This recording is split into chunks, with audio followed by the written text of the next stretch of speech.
Então, muito bem-vindos, muito bem-vindas. O motivo aqui das nossas lives, às quartas-feiras no Instagram, é o Pergunte para Rafa. Então, é um momento que vocês têm para me fazer perguntas aí a respeito da perinatalidade e da parentalidade, principalmente voltadas às questões psicológicas, emocionais, de saúde mental, desse período, ok? Então eu vou abrir agora aqui para vocês iniciarem as perguntas que vocês quiserem realizar e fazer, tá certo? A respeito aí desses assuntos. Então, quem tiver alguma pergunta, algum comentário a fazer. Então vamos lá, pessoal, vamos ver. Eu vi que alguém comentou alguma coisa aqui, a Psifamama. Como podemos ajudar as mães que tiveram bebês natimortos? Então vamos lá. Fá, eu vou te chamar de Fá, tá? Porque tá aqui Psifamama, então eu vou te chamar de Fá. Olha só. É uma situação muito delicada, né? Nada do que a gente faça vai tirar a dor dessas mães e desses pais também, né? Quando a gente fala de bebê natimorto, a gente tem sempre que lembrar que tem um pai também que está enlutado, não é só uma mãe, né? A gente meio que acaba atribuindo tudo para a mulher, né? Inclusive a dor da perda de um filho, como se o homem não tivesse incluso aí também nessa dor. Então, primeiro de tudo, a gente lembrar que é o casal, né? O homem, a mulher, a maioria dos casos, mas tudo bem, se for mãe e mãe, pai e pai, é o filho deles de qualquer forma, tá? Então a gente tem sempre que lembrar aí dessa composição quando a gente vai falar de luto. Como lidar? Vai depender muito da abordagem com que você trabalha, com as técnicas que você trabalha, em que situação que você vai fazer esse atendimento. Esse atendimento em unidade básica de saúde, é no hospital, é na clínica. Quanto tempo depois da criança ter morrido, esses pais vão procurar pelo seu serviço? É imediatamente, porque é dentro do hospital? É depois de já ter passado 1 mês, 2 meses e eles ainda sentirem que estão em luto e acham que tem alguma coisa de errada, porque já era para estar seguindo a vida? Então, não tem uma resposta para sua pergunta única, tudo vai depender muito da situação, tá certo? Então, o que vai depender mais aí? Da abordagem com a que você trabalha, porque cada abordagem vai trabalhar de uma forma diferente, vai acolher, né, de uma forma diferente. Você pode trabalhar com questões inconscientes, o que representa aquela perda, se ela já teve outras perdas no passado. Você pode trabalhar com a comportamental, vendo a resposta que esses pais estão emitindo, o que foi o antecedente e consequente, percebe? Então, assim, não existe uma resposta para te dar.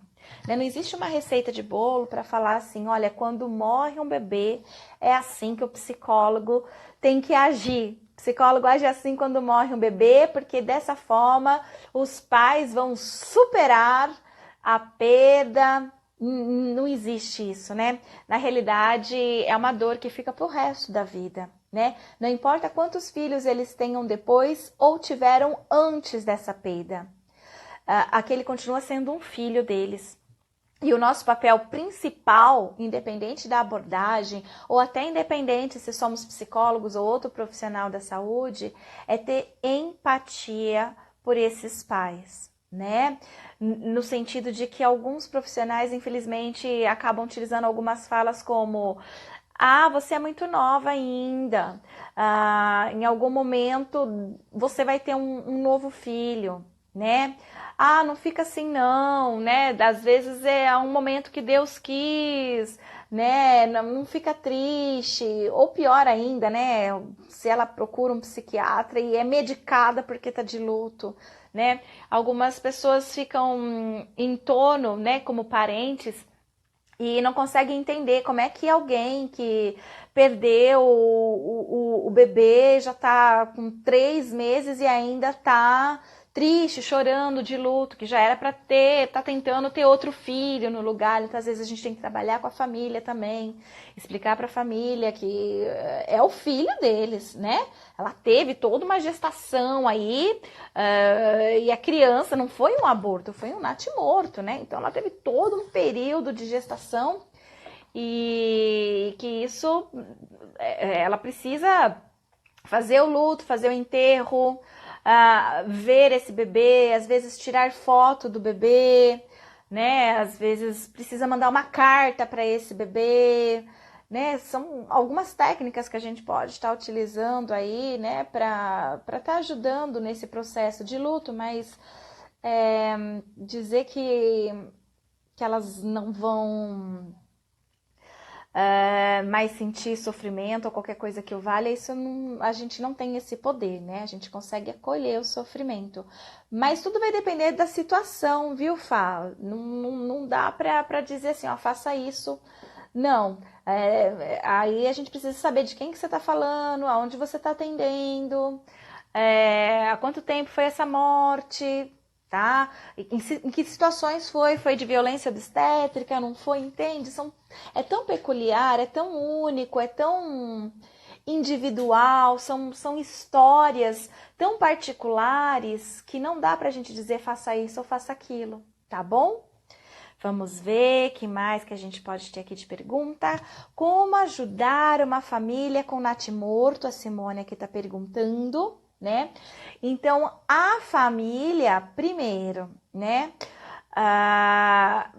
Vai acolher o luto, inclusive, dos avós, né? Acho que é isso que você está dizendo, e trazendo uma reflexão importante, porque como a maioria das pessoas pensam direto na mãe e esquecem o pai, também é esquecido o resto da família, porque existiam tios dessa criança que morreu, existiam irmãos dessa criança que morreu, existiam padrinhos e madrinhas, né?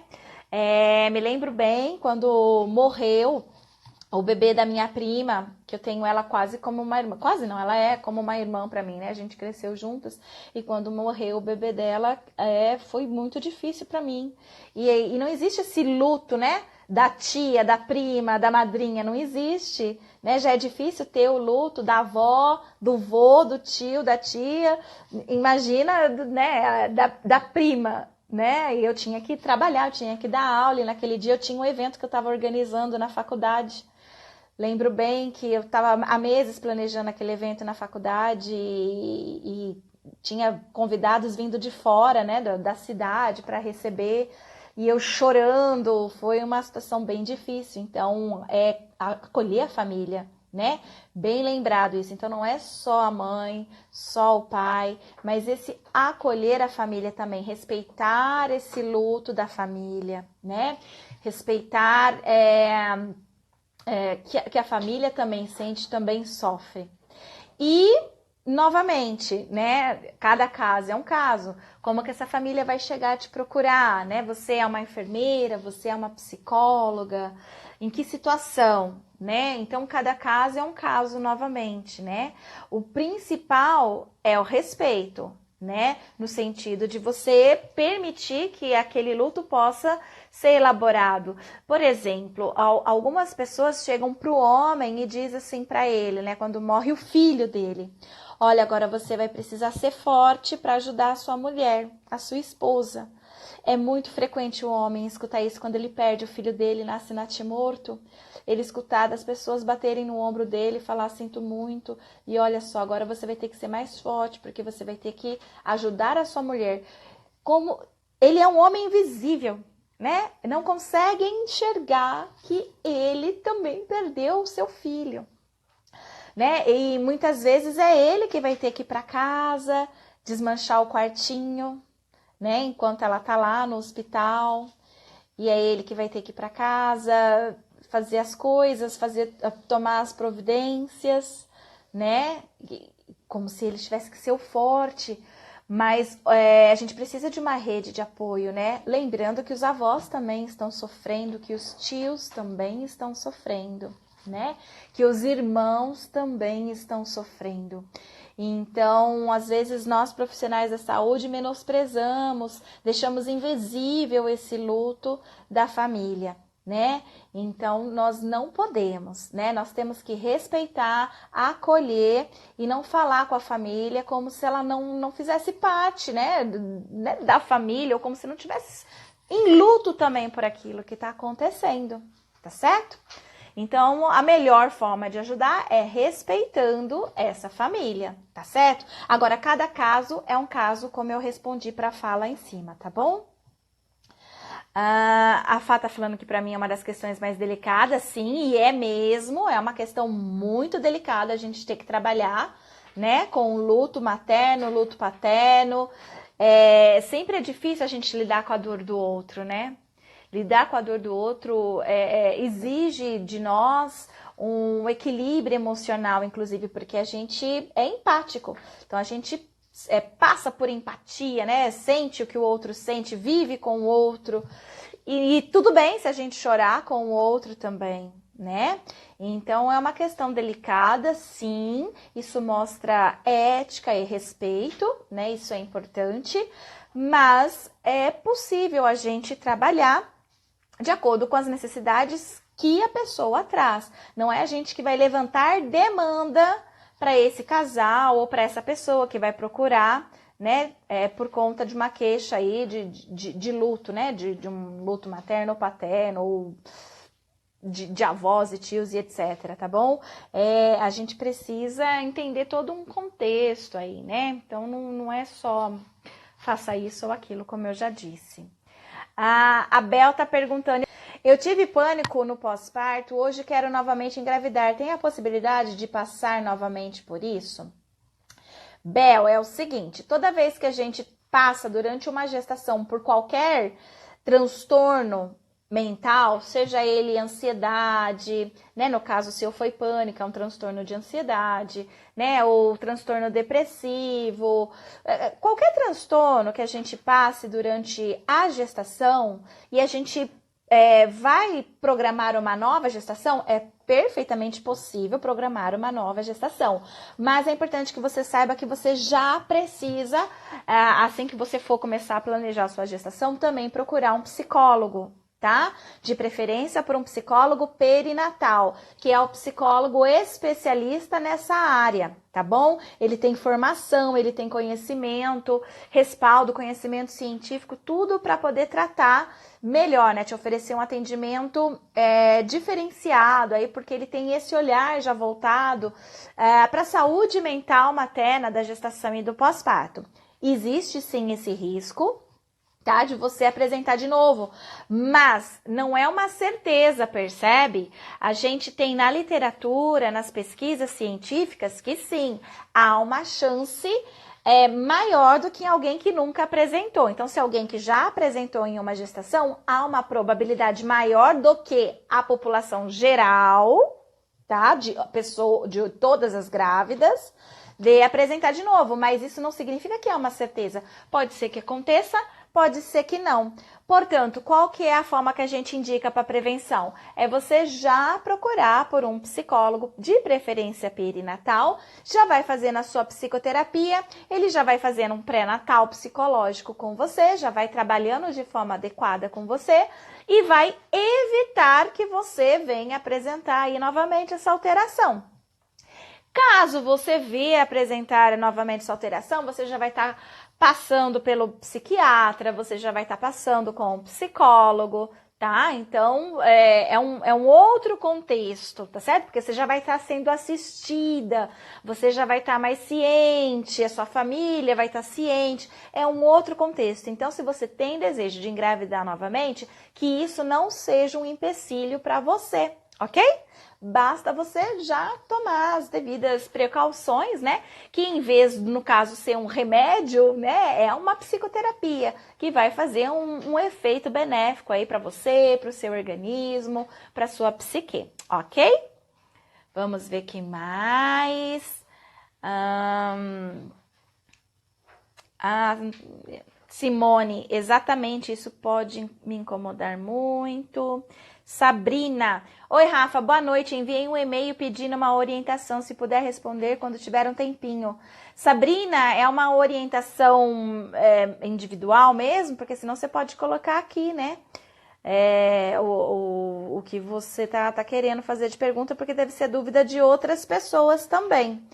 Agora, se for uma coisa mais específica, aí é supervisão, né? Que aí, no caso, seria supervisão, que aí tem que ser individual, provavelmente é isso. né? Aí eu te respondo com os valores e tudo mais, tá bom? Opa, mexi aqui, saiu. Vou atender em um PS obstétrico. Olha que legal, que bom que você vai atender em um pronto-socorro obstétrico, que show! Já convido você, se você ainda não estiver seguindo a gente lá na comunidade Profissionais em Ação, entrar na comunidade Profissionais em Ação. Lá eu já falei algumas coisas sobre luto materno, luto paterno. Se você já está na comunidade Profissionais em Ação, dá uma procurada, que lá no mês de setembro do ano passado, outubro do ano passado, eu publiquei já algumas coisas, tá bom? Então fica o convite para você entrar lá. E principalmente que fazer os nossos cursos do Mater Online, porque a gente tem principalmente o curso de formação que vai te ajudar muito, já que você vai trabalhar num pronto-socorro obstétrico, né? Vai te ajudar muito a lidar com várias situações, além dessa de morte, tá? Do bebê, do feto ou natimorto.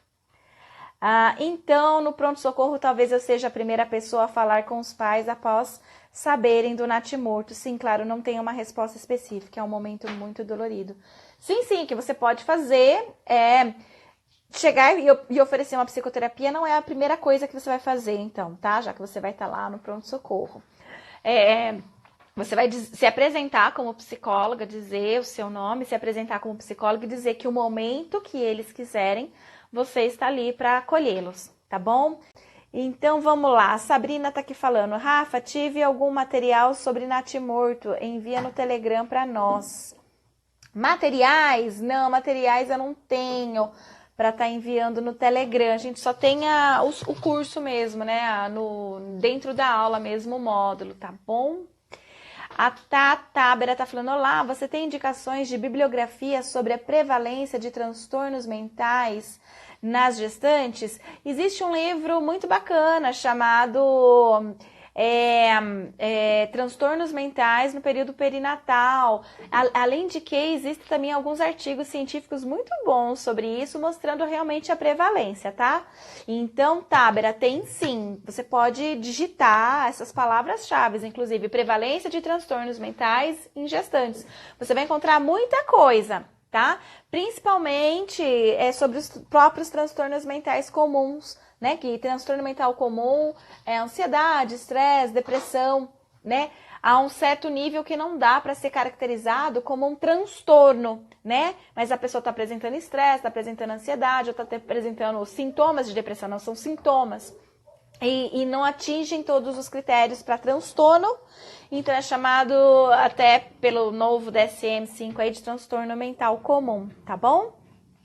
Boa noite, Rafa. Estava esses dias pensando sobre a atuação do psicólogo diante de situações de um relato de aborto que coloca em risco a vida. Deve ser da mulher, né? Estava esses dias pensando sobre a atuação do psicólogo diante de situações de um relato de aborto que coloca em risco a vida da mulher.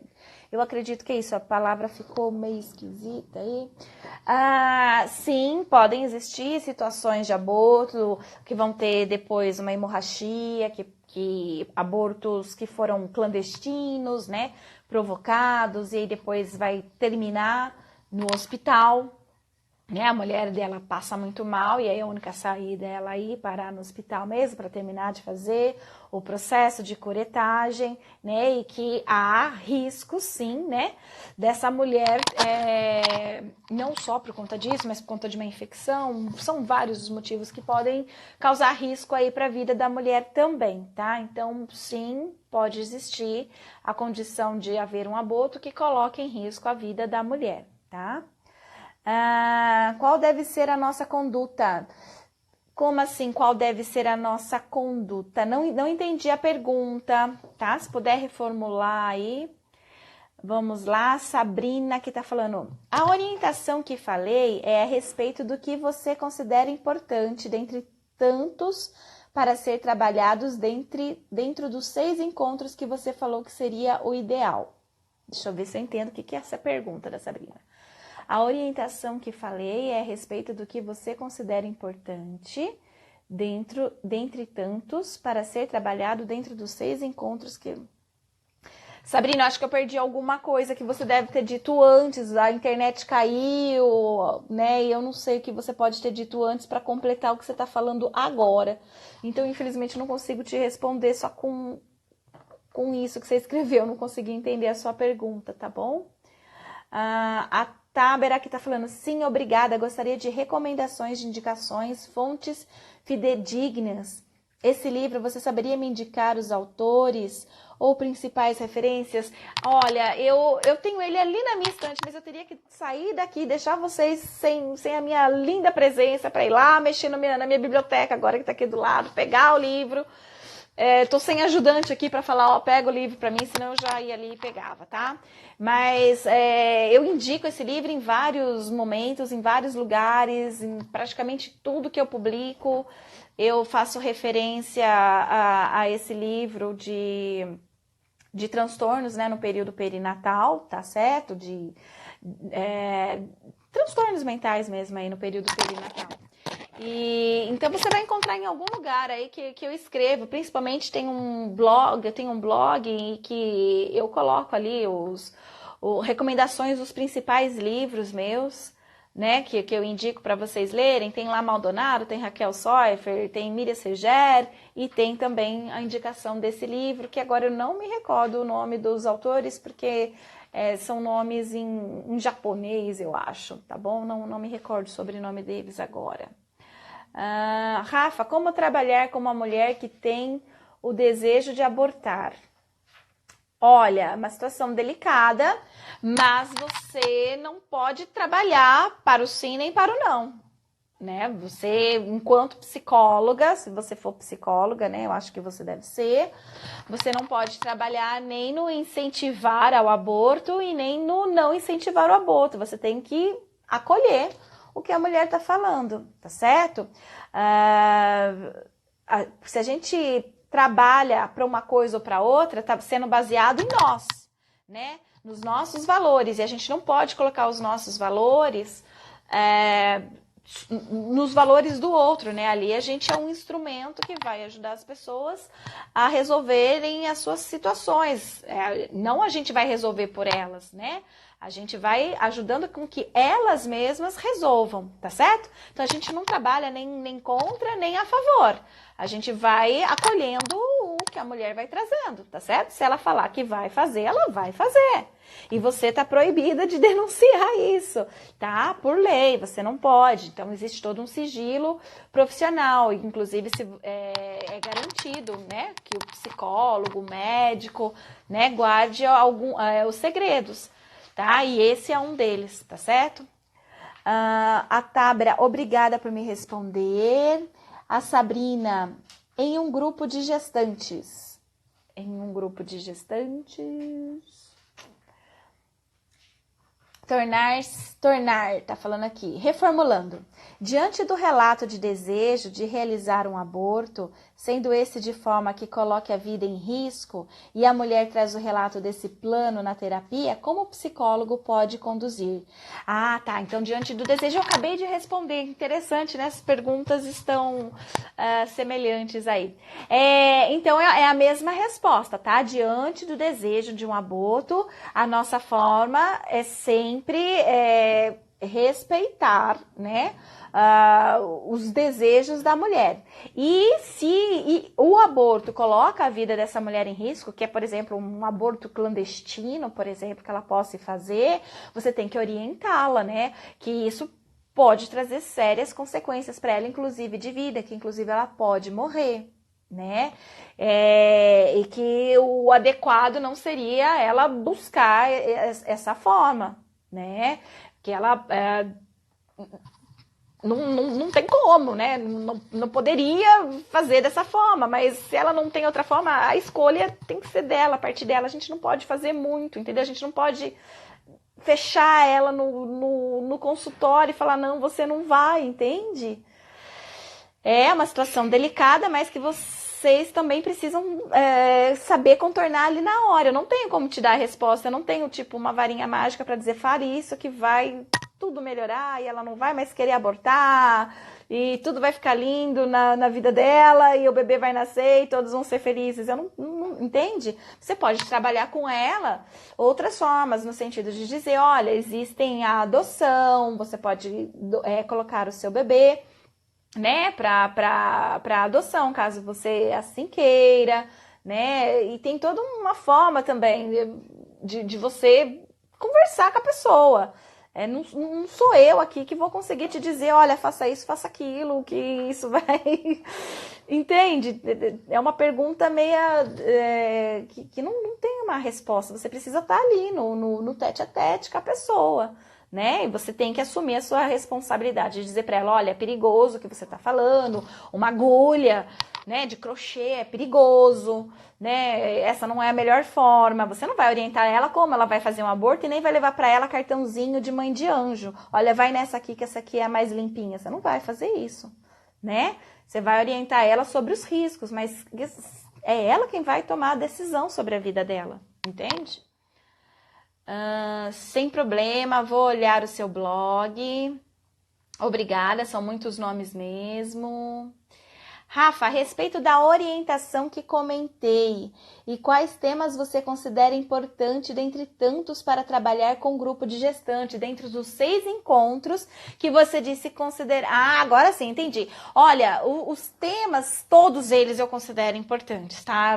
Eu não tenho um que eu acho mais importante.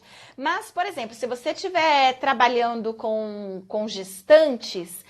Um dos pontos centrais que você tem que priorizar é permitir que ela possa falar da angústia de estar grávida, do lado negativo de estar grávida.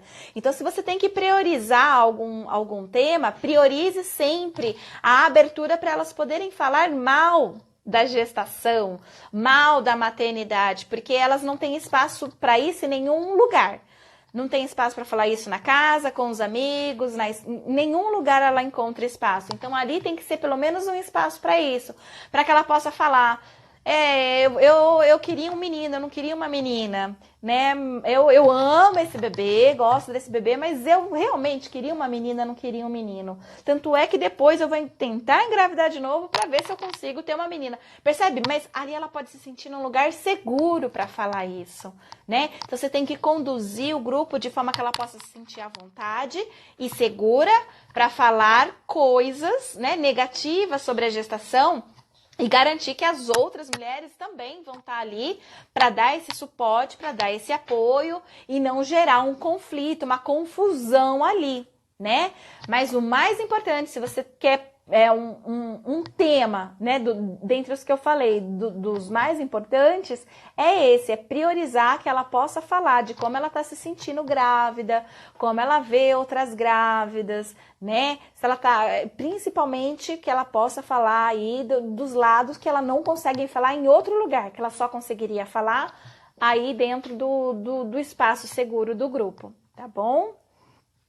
Vamos ver quem mais... gratidão, Rafa, entenda, é exatamente isso que pensava mesmo. Perfeito. A Thaisa, minha cidade pouco tem de trabalhos com gestantes. O pré-natal é comum acontecer apenas por médico obstétrica. Quero iniciar grupos de gestantes. Como iniciar, como divulgar e começar esse trabalho? Thaisa, hoje no Brasil, realmente a gente tem o pré-natal médico, né, que impera, mas o pré-natal psicológico, né, que eu acho que é o que você está falando, né, não sei, deixa eu ver aqui, ler de novo, comum... Você quer iniciar grupo de gestantes, mas você não falou se você é enfermeira, se você é psicóloga, para eu poder te ajudar nessa resposta. Eu vou pressupor que você é psicóloga, porque a maioria dos ouvintes aqui do Mater Online são psicólogos, tá? Então, já que você quer iniciar grupos de gestantes, né, é bom que você comece sabendo de psicologia perinatal, dominando, né?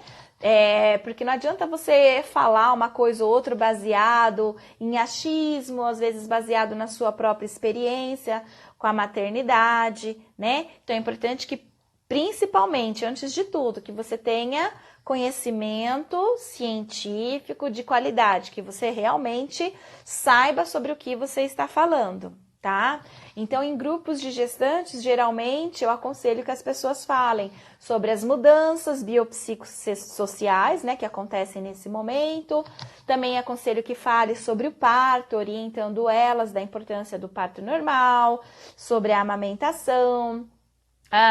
Aconselho também a falar sobre o pós-parto, sobre os possíveis transtornos do pós-parto, sobre saúde mental materna, que é importante também trabalhar, rede de apoio, quem serão as pessoas que vão ajudá-la, né? Se ela pode contar com alguma rede de apoio, falar sobre desenvolvimento infantil e também de boas práticas parentais, tá? É isso que eu recomendo para ser trabalhado nos grupos de gestantes, tá bom?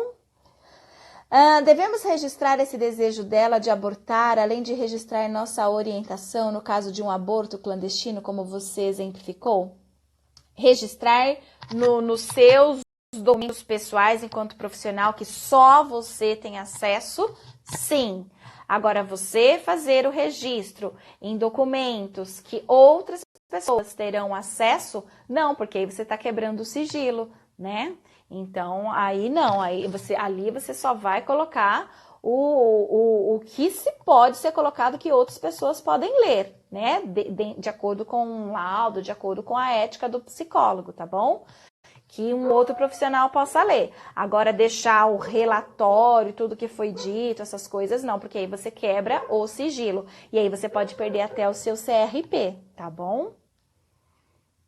Vamos ver aqui mais. A Sabrina. A ideia da Thaís é a mesma que a minha, iniciar grupos com gestantes.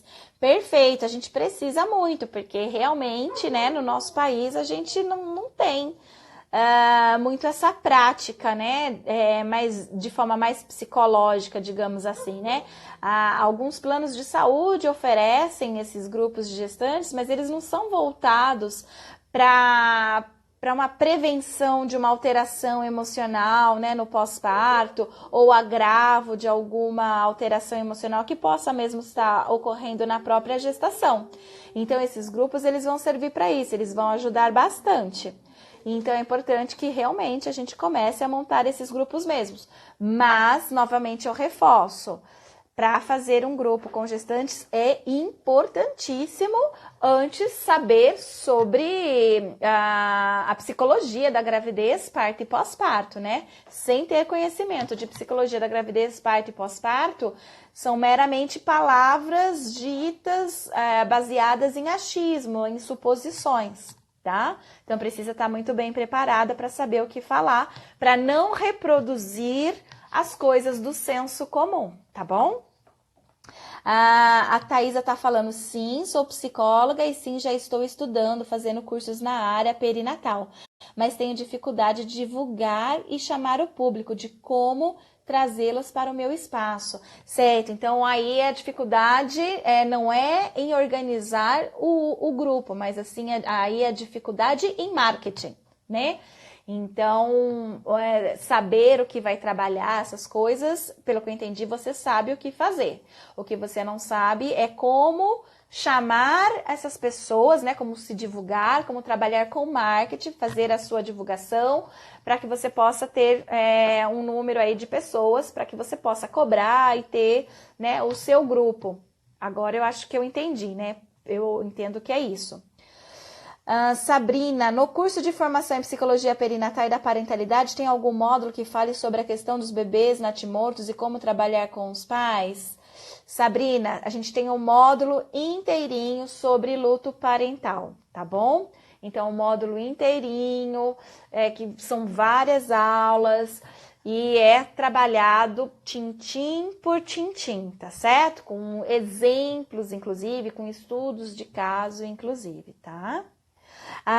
Vamos ver. Rafa, estou formando em psicologia agora e entrando em pânico.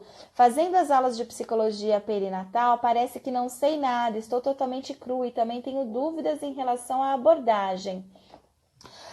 Bom, se você está se formando agora, fica tranquila, porque todo mundo entra em pânico. Quem está se formando, né, em psicologia, entre pânico mesmo, você não é a única, eu também fiquei em pânico, todo mundo que eu conheço, os meus alunos ficam em pânico, eles vêm chorando pra mim, é normal, porque é uma fase de transição, é uma fase, né, de ansiedade, e com certeza, né, você agora fazendo essas aulas de psicologia perinatal, que realmente você não aprendeu na faculdade, você está aprendendo agora nos cursos, então agora você vai dar continuidade a esse seu estudo, tá certo? E aí, se você estiver fazendo com matéria online, você também vai ter um módulo só aprendendo a como se divulgar na internet, né? Para você ter aí os seus clientes e tudo mais. Então, se você estiver fazendo com o Mater Online, provavelmente você ainda vai chegar nesse módulo, inclusive, em que eu ensino tintim por tintim aí para vocês, né? Como se divulgar aí, como atrair clientes para sua clínica, para os seus grupos e etc. Tá bom? Então, fica tranquila. Que não é só você, é todo mundo entra nesse pânico e é mesmo, isso mostra responsabilidade, né? Isso mostra que você quer fazer um bom serviço, que você quer ser uma boa profissional, porque quem não tá nem aí não sente esse pânico, não é verdade? Então isso só mostra a sua competência, tá bom? Que você é uma psicóloga que se preocupa muito em fazer o melhor para o outro, então parabéns aí pelo seu pânico, tá certo? Mas é isso mesmo, quanto mais a gente estuda, mais a gente percebe que não sabe nada, né? Então, assim, sempre tem muito mais coisas pra gente estudar, sempre tem muito mais coisas pra gente aprender e isso vai ser sempre, sempre, sempre. Então, o que eu posso recomendar para você é continue estudando, foque no que você quer. Qual abordagem você mais gostou? Vamos supor que tenha sido a cognitiva comportamental. Agora, o próximo passo é você fazer uma especialização ou um curso de formação em cognitivo comportamental, para você aprender mais sobre essa abordagem, porque aquilo que é ensinado na faculdade não é muitas vezes o suficiente. Tem algumas que é o suficiente, mas tem umas que não é o suficiente. Então aí talvez você tenha que buscar um curso para se aprofundar mais numa abordagem, tá certo? E se você quer trabalhar com a psicologia perinatal, você vai precisar ter uma abordagem de base. Qualquer abordagem, mas você vai precisar ter uma abordagem de base para trabalhar, tá bom? Já iniciei o curso e estou nos primeiros módulos. Show, Sabrina! Então fica tranquila, que logo, logo você vai ter um módulo aí que você está pedindo, que vai ensinar, inclusive, como você se divulgar na mídia, tá bom? Tem isso. Além de que, se você está no curso, tem os nossos encontros ao vivo. Amanhã é dia de encontro ao vivo. Amanhã você pode entrar no encontro ao vivo, que a gente pode estar falando aí mais a respeito aí dessa sua dúvida também, tá bom? Estou fazendo com a matéria online. Ah, que bom, que ótimo, perfeito! A gestando para o céu. Legal. A Thaisa, tem algum curso de especialização que é reconhecido pelo nosso conselho? Então, Thaís, olha só, não existe mais isso, tá? Desde 2011. 2011 foi o último ano, 2010, na realidade, foi o último ano que o Conselho Federal de Psicologia pôde reconhecer algum curso de especialização, tá? Quem pode reconhecer curso de especialização no nosso país é só o MEC, tá bom? O Conselho Federal de Psicologia não pode, foi proibido, e desde 2011 ele não faz mais isso, e mesmo os que ele já tinha reconhecido não são mais, né? Porque é o MEC quem faz isso, tá bom? Vamos ver quem mais. Aqui a Gestando tá agradecendo. Eu não estou encontrando mais perguntas, eu acho que deve ter acabado aí, e o nosso horário também já deu, já são 9 horas. Então eu agradeço muito a presença de vocês hoje aqui, obrigada por terem voltado, né, porque caiu a internet, fiquei 10 minutos praticamente sem internet aqui, eu voltei e vocês voltaram e estão aqui, então eu fico muito feliz. Tá certo? De ter a presença de vocês aqui, então. Então, para quem ainda não está lá no nosso canal do Telegram, Profissionais em Ação, fica aqui o convite.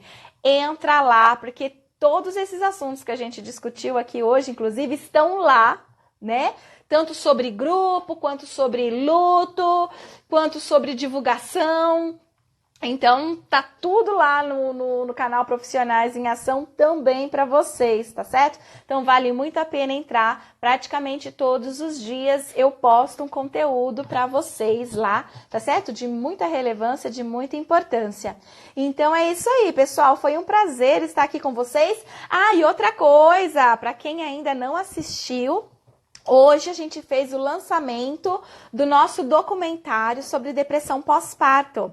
Se você está no Telegram, você tem o link lá de fácil acesso, mas se você não está na nossa comunidade do Telegram, entra no YouTube, digita lá o Mater Online e procura pelo nosso documentário que foi publicado hoje lá para vocês. Ok, pessoal? Então é isso aí. Foi um prazer falar com vocês. Um beijo, um abraço, uma ótima semana. Até a próxima quarta. Tchau, tchau!